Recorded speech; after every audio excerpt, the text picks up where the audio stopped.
Perkenalkan, nama saya Pipania Rajekukuk dari kelas 10 MIPA 4. Di sini saya akan menjelaskan materi Penjas mengenai permainan bola kecil badminton. Jadi, badminton adalah suatu olahraga yang menggunakan alat yang berbentuk bulat dengan memiliki rongga-rongga di bagian pemukulnya, di mana pemukulnya ini biasa kita sebut dengan raket, dan alat yang berbentuk bulat itu sendiri kita biasa sebut dengan kok.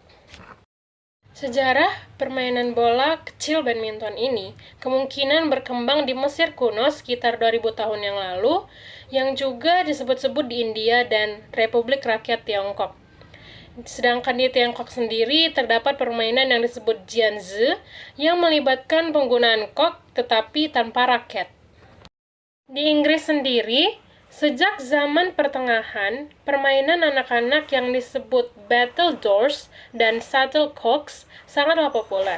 Kemudian dibawalah permainan ini ke Jepang, Republik Rakyat Tiongkok, dan Siam yang sekarang kita kenal dengan Thailand, selagi mereka mengkolonisasi Asia.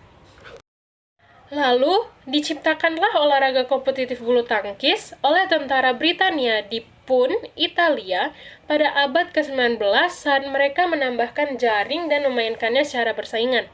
Lalu dibawa kembali ke Inggris pada tahun 1850-an.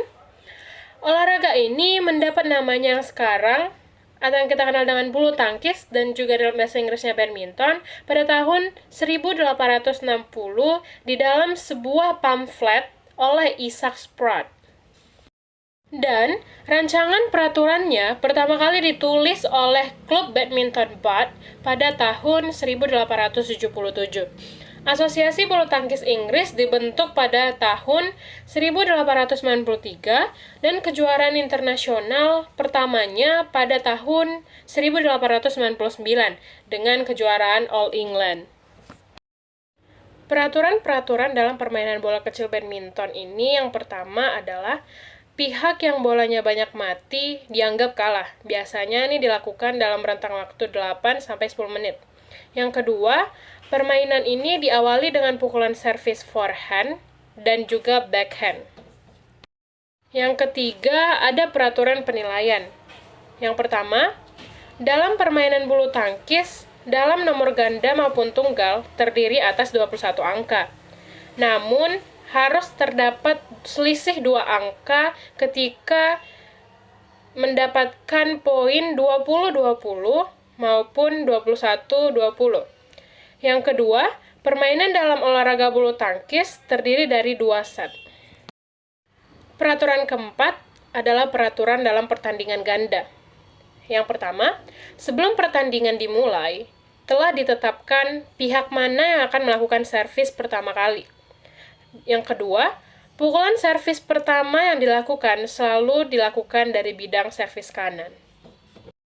Peraturan kelima atau peraturan terakhir adalah peraturan dalam pertandingan tunggal.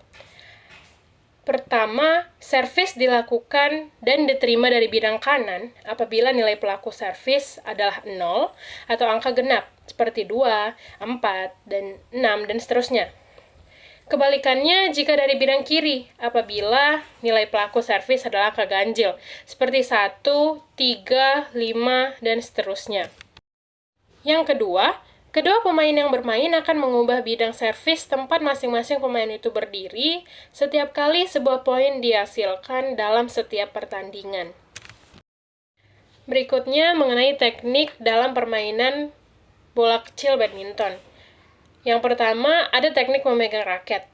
Di dalam teknik memegang raket ini terdapat 3 cara. Yang pertama, pegangan forehand. Pegangan forehand merupakan pegangan dasar. Pegangan ini diperoleh dengan cara mendirikan raket yang sisinya tegak dengan lantai. Biasanya, pegangan ini mirip dengan pegangan ketika kita bersalaman.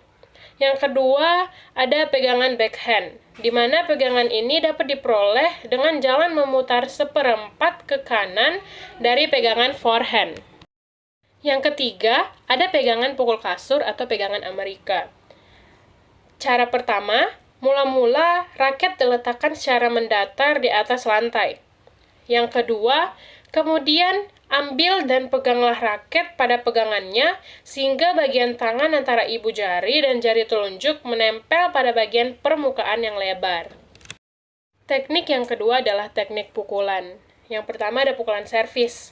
Pukulan servis ini ada 4 macam. Yang pertama, pukulan servis pendek. Yang kedua, pukulan servis panjang. Yang ketiga, pukulan servis mendatar. Yang keempat, pukulan servis cambuk. Yang kedua ada pukulan lob.